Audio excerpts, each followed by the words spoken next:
नमस्ते दोस्तों।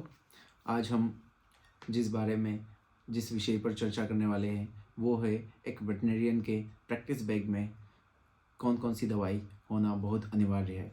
क्योंकि वेटरनरियन को मोस्ट ऑफ टाइम किसी भी पशु के पास जाकर इलाज करना पड़ता है, ना कि हर बार पशु अपने पास हॉस्पिटल में अवेलेबल हो जाए। इसलिए प्रैक्टिस बैग में मुख्यतः कौन कौन से इंजेक्शन होना ही चाहिए उसके बारे में हम आज चर्चा करने वाले हैं।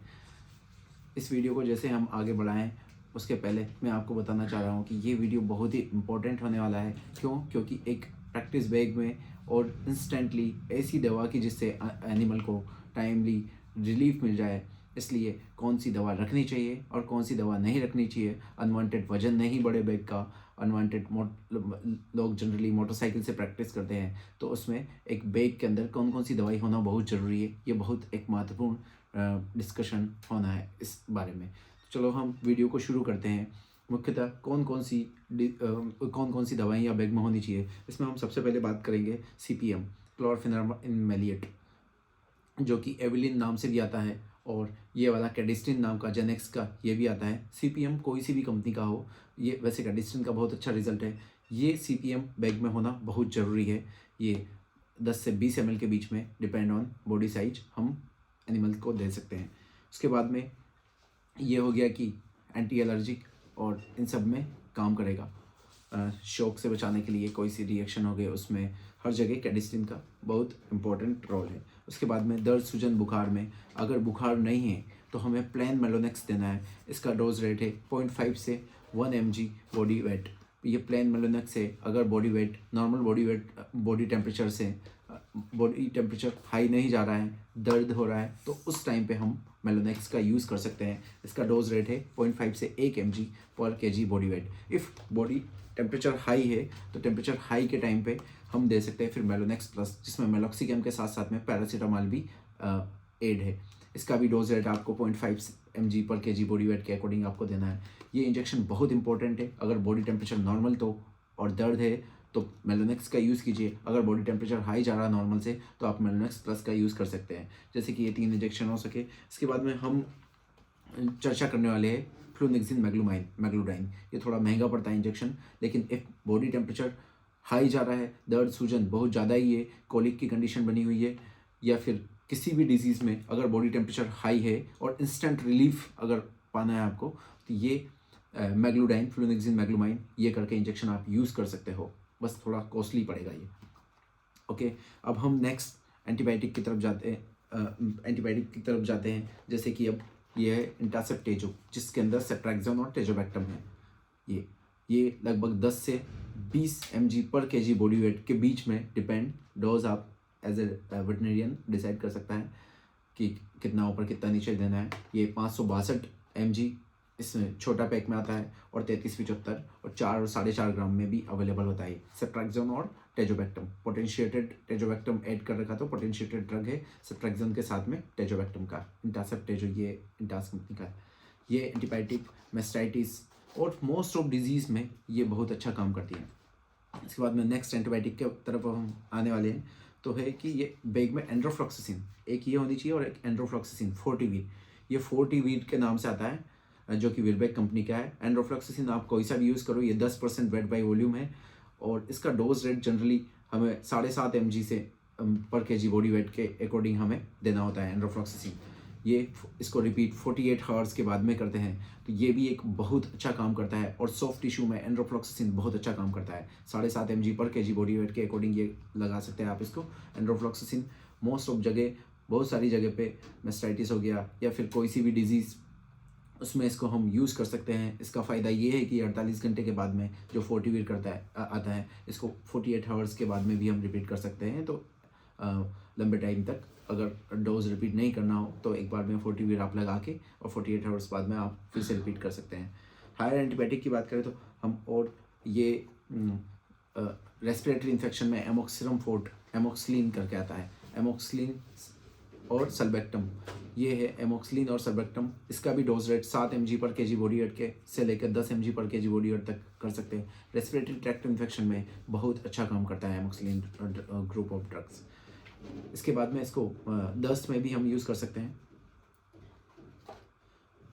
नेक्स्ट एंटीबायोटिक के बारे में हम बात करने वाले हैं, वो है टैक्सिम, सीफोटैक्सिम और टैक्सिम। ये जो टैक्सिम ये है कि जो एक टैक्सिम आप देख पा रहे होंगे एल्कम कंपनी का, इसका ही रिजल्ट बहुत अच्छा है। एक है 500 और एक 1 ग्राम, एक 500 mg और एक 1 ग्राम है। कौन सा वाला 500 और 1 mg? हाँ, ये येलो कलर में आता है ये टैक्सिम, ये 500 mg और रेड वाला 1 ग्राम। टैक्सिम का बेस्ट रिजल्ट बछड़ों में हम इसको बहुत अच्छे तरीके से यूज़ कर सकते हैं सीफोटैक्सिम को, और इसका ब्रेन से रिलेटेड और मेनिंजाइटिस रहे उसमें हम सीफोटैक्सिम जो ये टैक्सिम नाम से जो इंजेक्शन आता है इसका बहुत अच्छा रिजल्ट है। तो ये टैक्सिम भी अच्छी एंटीबायोटिक है जो हम बछड़ों में जनरली यूज़ करते हैं। नेक्स्ट एंटीबायोटिक के ऊपर हम जैसे जाते हैं तो ये है टेरोसेप, जो सेफ्ट्यूफोर सोडियम के नाम से आती है। सेफ्ट्यूफोर सोडियम एक बहुत अच्छा इंजेक्शन है जो कि सेफ्ट्यूफोर सोडियम टेरोसेप नाम से आता है, ये MSD का है। लेकिन सेफ्ट्यूफोर सोडियम जो भी आप लेके आएँ, सेफ्ट्यूफोर सोडियम जो कि यूट्रस इन्फेक्शन या फिर यूट्रस से रिलेटेड कोई सा भी इन्फेक्शन हो जाए, रिटेंशन ऑफ प्लेसेंटा के कारण मेट्राइटिस हो सकता है, इन्फ्लामेशन ऑफ यूट्रस हो सकता है, उसकी डिफरेंट लेयर में इन्फ्लामेशन हो सकता है। यूट्राइन इन्फेक्शन के टाइम पे सेफ्ट्यूफोर सोडियम बहुत बेस्ट रिजल्ट है इसका 1.1 से 2.2 mg पर kg बॉडी वेट के डोज रेट से इसको हम यूज़ करते हैं। तो आप देख पा रहे होंगे सेफ्ट्यूफोर सोडियम टेरोसेफ MSD कंपनी की तरफ से आता है। आप सेफ्ट्यूफोर सोडियम कोई सा भी यूज़ करें, पर ये इसका यूट्राइन इन्फेक्शन में बहुत बेस्ट रिजल्ट है। फिर हायर एंटीबायोटिक में जो ये आता है जॉक्टिम करके, इसमें है सेफ्टिजॉक्सिम और टेजोबैक्टम। ये थोड़ा सा कॉस्टली पड़ता है ड्रग, लेकिन इसको अगर मेस्टाइटिस या ऐसी की जो डिजीज़ क्योर नहीं हो रही, हमें हायर एंटीबायोटिक यूज़ करना है तो उसके लिए हम जॉक्टिम या सेफ्टिजॉक्सिम ये वाला ड्रग, टेजोबैक्टम ये भी पोटेंशियल ड्रग है, इसको भी हम यूज़ कर सकते हैं। मेस्टाइटिस अगर ठीक नहीं हो रही तो इसमें भी ये अच्छा काम करता है। हम नेक्स्ट ड्रग के ऊपर जा रहे हैं। अब हम जनरली देखना चाहेंगे कि जैसे कि ये बी कॉम्प्लेक्स, इसमें बेलामिल और एक ट्राइब्यूएट, ये 2 इंजेक्शन भी बैग में होना बहुत ज़रूरी है। ट्राइब्यूएट इंजेक्शन ये रहा, ट्राइब्यूएट इंजेक्शन और बेलामिल दोनों बैग में होना बहुत ज़रूरी है। दाना पानी नहीं कर रहा है जानवर तो हमें, और बॉडी टेम्परेचर अगर हाई है तो फिर हमें बेलामिल नहीं देना है नॉर्मल बॉडी टेम्परेचर से, उस टाइम हमें ट्राइब्यूएट यूज़ करना है। और अगर बॉडी टेम्परेचर नॉर्मल है और दाना पानी नहीं खा रहा है तो हम फिर ट्राइब्यूएट इंजेक्शन यूज़ कर सकते हैं। इन दोनों में ये डिफरेंस है कि ट्राइब्यूएट इंजेक्शन जनरली गोबर को पतला कराता है, वहीं ट्राइब्यूएट इंजेक्शन गोबर को गट्ठा कराता है इसका, ठीक। और फिर इसके बाद में ट्राइब्यूएट इंजेक्शन और बेलामिल, ये दोनों इंजेक्शन बहुत अच्छे सप्लीमेंट है। ट्राइब्यूएट इंजेक्शन का बहुत अच्छा नर्वाइन टॉनिक भी है ये एक तरीके का, इससे भी रिलेटेड में ट्राइब्यूएट बहुत अच्छा काम कर जाता है। तो आप मसल टोनिसिटी भी बढ़ाता है, भूख बढ़ाता है, और एक तरीके का सप्लीमेंटेशन में भी बहुत अच्छा काम करता है ट्राइब्यूएट और बेलामिल। इन दोनों को हमें बस यही ध्यान रखना है कि अगर टेम्परेचर ज़्यादा जा रहा है तब हम एज ए बेलामिल यूज़ ना करके ट्राइब्यूएट इंजेक्शन यूज़ कर सकते हैं। इसके अंदर आप देख पा रहे होंगे vitamin B1, B6, B12 injection है ये ट्राइब्यूएट। फिर इसी की जगह हम एक और इंजेक्शन यूज़ कर सकते हैं, ब्यूटाफोस इंजेक्शन, जो कि सिंकोमेट के नाम से आता है, इंटास कंपनी का है। इस इंजेक्शन को हम एनिस्ट्रस हीट पे नहीं आ रहा जानवर, और ऐसे सप्लीमेंट में हम यूज़ कर सकते हैं, अच्छी ग्रोथ करवाने के लिए यूज़ कर सकते हैं। लाइक डेट की गोट में अच्छी ग्रोथ करवानी है, उस टाइम पे ब्रीडिंग करवाते टाइम पर हम ब्यूटाफोस इंजेक्शन का यूज़ कर सकते हैं। ये भी बहुत अच्छा रिजल्ट है ब्यूटाफोस इंजेक्शन का। इसके अंदर ब्यूटाफोस और साइनोकोबालामाइन है, तो जैसे कि ब्रीडिंग हो गया, ग्रोथ, और एज ए सप्लीमेंट के टाइम पे हम ब्यूटाफोस इंजेक्शन का भी यूज़ कर सकते हैं। नेक्स्ट इंजेक्शन पे हम जो आ रहे हैं, एक और एंटीबायोटिक का ही है, ये बेंजाथीन पेनिसिलिन है, 48 लाख। इसका डोज रेट है 12,000 से 40,000 IU पर kg बॉडी वेट के अकॉर्डिंग, और ये भी हम एज ए लोअर एंटीबायोटिक के जैसे हम यूज़ कर सकते हैं बेंजाथीन पेनिसिलिन। इसका डोज 12 से 40,000 IU पर kg बॉडी वेट है, जो ये वेट ड्यू 48 लाख के। इसी के जैसे हम एक और एंटीबायोटिक के बारे में चर्चा करने वाले हैं जो कि वेटरनरी जगत में बहुत ज़्यादा ही यूज़ होती है, उसका नाम है DCR, डाइक्रिस्टिसिन स्ट्रेप्टोपेनिसिलिन। ये है 5 ग्राम का, ये वाइल आप जो देख पा रहे होंगे 5 ग्राम है। ऐसी की ऐसी 2.5 ग्राम में भी आती है while, depend on body weight, antibiotic waste ना हो, इसलिए कब हमें 2.5 ग्राम और कब हमें 5 ग्राम यूज़ करनी है, अपनी चॉइस के अकॉर्डिंग हम ले सकते हैं इसको। इसका डोज रेट है 20 से 40,000 IU पर केजी बॉडी वेट, 20 से 60,000 IU इंटरनेशनल यूनिट पर केजी बॉडी वेट के अकॉर्डिंग हम DCR को यूज़ कर सकते हैं। ये DCR जो इंजेक्शन है ये घाव में बहुत अच्छा काम करता है। सुपरफिशियल स्किन के रिलेटेड जो भी इशू है सॉरी, उसमें ये इसका DCR इंजेक्शन का बहुत अच्छा रोल और बहुत अच्छा वर्क करता है। इसको हम एज ए पाउडर फॉर्म में टॉपिकली भी किसी घाव के ऊपर भी डायरेक्टली लगा सकते हैं वाइल खोल के, और या फिर इसको डिस्टिल वाटर में अच्छी तरीके से घोल के फिर भी इसको यूज़ कर सकते हैं DCR इंजेक्शन को। अब हम नेक्स्ट इंजेक्शन के बारे में बात करने वाले हैं, वो है प्रेडनिसोलोन। एक तो ये प्रेडनिसोलोन हो गया जो आप देख पा रहे होंगे, प्रेडनिसोलोन, और एक है इसी के जगह डेक्सामेथासोन, जो इसका सस्पेंशन इस तरीके का आता है। तो इसको हमेशा अच्छे से हिला के फिर उसके ही बाद में आप इसको यूज़ करें, प्रेडनिसोलोन। ये प्रेडनिसोलोन और इसी के जैसा एक और डेक्सामेथासोन, ये 2 कोर्टिकोस्टेरॉइड है, प्रेडनिसोलोन और डेक्सामेथासोन। प्रेडनिसोलोन का बहुत अच्छा रिजल्ट, एक कीटोसिस में भी बहुत अच्छा इसका रिजल्ट आता है प्रेडनिसोलोन का, और एज ए इन्फ्लामेशन में भी आप यूज़ कर सकते हो। दर्द, सूजन, बुखार, इसमें भी काम आ सकता है थोड़ा, पर कीटोसिस में बहुत अच्छा काम है प्रेडनिसोलोन का। और ऐसे डेक्सामेथासोन, अगर बॉडी टेम्परेचर बहुत ज़्यादा हो गया तो ये ड्रग ऐसी कंडीशन में दे सकते हैं कि जब बिल्कुल बॉडी टेम्परेचर डाउन हो गया तो डेक्सामेथासोन यूज़ कर सकते हैं हम। बस याद रखें कि प्रेग्नेंट एनिमल में डेक्सामेथासोन का यूज़ ना करें। अब हम इस वीडियो में ज़्यादा डिटेल में चर्चा नहीं कर रहे, क्योंकि हम जनरली ये जानना चाह रहे हैं कि बैग में कौन कौन से इंजेक्शन होने चाहिए, इसलिए। अब हमें विटामिन बी कॉम्प्लेक्स एक ही टाइप का, ये बस ये आता है कॉन्सिप्लेक्स करके जो आता है विटामिन बी कॉम्प्लेक्स, जिसको हम IV रूट से देते हैं जनरली, और बेलामिल को हम IV रूट से नहीं दे सकते हैं। तो ये कॉन्सिप्लेक्स करके इंजेक्शन आता है, इसको हम आप IV अगर बी कॉम्प्लेक्स सप्लीमेंट देना है आपको तो ये आप कॉन्सिप्लेक्स का यूज़ कर सकते हैं। नर्वाइन रिलेटेड प्रॉब्लम रहे तो जैसे कि भैंस या गाय अपने पैर के साइड में गिर जाए, उसमें नर्व पैरालिसिस हो सकता है, नर्व प्रेस हो सकती है, नर्वाइन रिलेटेड जो भी डिजीज़ रहे उसमें आप ये न्यूरोकाइन प्लस करके, और ये इंजेक्शन है, इसका बहुत अच्छा रिजल्ट है, आप इसको यूज़ कर सकते हो। तो ये भी बैग में होना चाहिए अपने।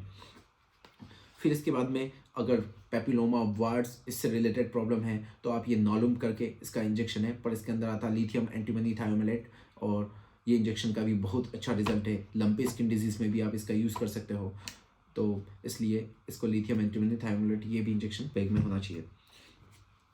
अब हम देख रहे हैं मैक्सटॉल, टॉल्फिनामिक एसिड के नाम से आता है ये, और टॉल्फिन करके इंजेक्शन भी आता है, इसके अंदर टॉल्फिनामिक एसिड पाया जाता है। ये मैक्सटॉल जनरली हम 20 से 40 ml एक 400 kg के बॉडी वेट के ऊपर हम इसको दे सकते हैं।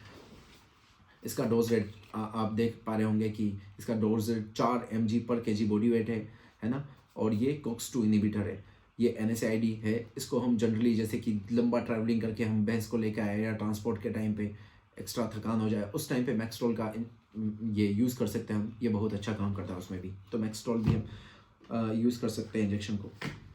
अब हम चर्चा करने वाले हैं कि रिलेटेड टू अगर बॉडी टेम्परेचर ज़्यादा ही जा रहा है, हमें लग रहा है कि ये प्रोटोजोल डिजीज़ के प्रोटोजोल डिजीज़ हो सकती है, तो इसलिए प्रोटोजोल डिजीज़ में हम यूज़ करते हैं बेरेनिल, जो कि डायमिनोजेन एसिचुरेट होता है। यह बेरेनिल 7% रेडी टू यूज़, इस इंजेक्शन का भी होना बहुत ज़रूरी है। ये 2 साइड पर लगाया जाता है। ज़्यादा डिटेल में चर्चा इसके बारे में अभी हम बाद में करेंगे, सेपरेट वीडियो बनाएंगे इसके बारे में। अगर बवेशिया, थाइलेरिया ये सब है तो इसमें बेरेनिल भी काम कर जाएगा, लेकिन अगर जूबियोन, हमें ये जो इंजेक्शन आता है ब्यूपारोक्विन, और इसके अंदर साथ में फ्यूरिसमाइड भी है, तो ये ब्यूपारोक्विन इंजेक्शन थाइलेरिया में बहुत अच्छा काम करता है। ये भी अगर प्रोटोजोल डिसीज़ के टाइम पे है तो हम ये इंजेक्शन दोनों यूज़ कर सकते हैं। इसी के साथ में प्रोटोजोल और इंक्लूडिंग कोई सा भी इन्फेक्शन हो कि जो ब्लड लॉस कराया है, तो उसमें हम ये जो फेरिटास करके इंजेक्शन आता है जिसके अंदर आयरन, सॉर्बिटॉल और folic acid, vitamin B12 injection आता है, ये 10 ml का इंटास का है। ये फेरिटास इंजेक्शन भी बहुत सपोर्टिव होता है, और इंक्लूडिंग एक्टोपैरासाइट्स भी रहे उसके टाइम भी ब्लड लॉस होता है, तो उसके टाइम भी हम as a supplement folic acid और आयरन, सॉर्बिटॉल, विटामिन B12 का ये फेरिटास इंजेक्शन को आप यूज़ कर सकते हो। फिर इसके बाद में अगर एक्टोपैरासाइट्स बहुत ज़्यादा ही है तो एक ये हाईटेक करके इंजेक्शन आता है, हाईटेक प्लेटिनम, इसके ऊपर जाए तो हम डोरामेक्टिन, जो कि एडवांटो के नाम से आता है, उसको यूज़ कर सकते हैं, पर वो थोड़ा महंगा पड़ता है। पर हाईटेक तो कम से कम बैग में होना ही चाहिए, आयोमेक्टिन, जो कि एक्टोपैरासाइट, एंडोपैरासाइट और डीवर्मिंग करवाने में काम आता है। तो हाईटेक, और ये इसका डोज रेट लगभग 50 kg बॉडी वेट पे 1 ml हमें देना होता है। इसके बारे में जो चर्चा हो गई, अब टोनोफोर्स कोई सी भी मसल की टोनोसिटी के लिए कैल्शियम और फास्फोरस की बहुत ज़रूरत होती है। कैल्शियम का अगर इम्बैलेंस हुआ तो फास्फोरस में भी बैलेंस में चेंज आता है। इसलिए अगर आपको टोल्डीनफोस सोडियम इसके अंदर आता है 20% इंजेक्शन, ये टोनोफोस इंजेक्शन भी बहुत ज़रूरी है, बैग में होना चाहिए ये। मेटाबॉलिक डिसऑर्डर के टाइम पे आप टोनोफोस इंजेक्शन को यूज़ कर सकते हैं। एक बैग में बोतल कैलबोरोल होनी चाहिए और CBG होनी चाहिए, एक माइफेक्स होनी चाहिए और DNS, RL, NS एक दो ये बोतल हमें बैग में होनी चाहिए, वरना एक्स्ट्रा आप मंगा सकते हैं। फिर इसके बाद में अगर ज़्यादा ब्लीडिंग हो रही है तो ये क्रोम करके इंजेक्शन होता है ब्लीडिंग रोकने के लिए, ये बैग में होना ही चाहिए, इमरजेंसी ड्रग। इसके बाद में एपिडोसिन, बच्चादानी का मुंह खुलवाने के लिए आप एपिडोसिन का यूज़ कर सकते हो, पर इसका 24 घंटे के भीतर पूरा उसका रिएक्शन टाइम है इसका। फिर इसके बाद में आफरा, तो इसके बाद में आफरा निकालने के बाद में आपके पास में आफानिल या फिर ये इस टाइप की एक कोई जो कि ब्लोटोसिल हो गया, या ब्लोट्स के टाइम पे आपको ऐसी सिरप होनी चाहिए कि जो एंटी ब्लोट में काम करे। आफानिल हो गया या फिर आप टाइरल हो गया या फिर ब्लोटोसिल हो गया, ऐसी कोई सिरप 2-4 आपके बैग में रखिए। ज़्यादा वजन नहीं बढ़ाया, पर 2-4 तो आपको रखने ही चाहिए।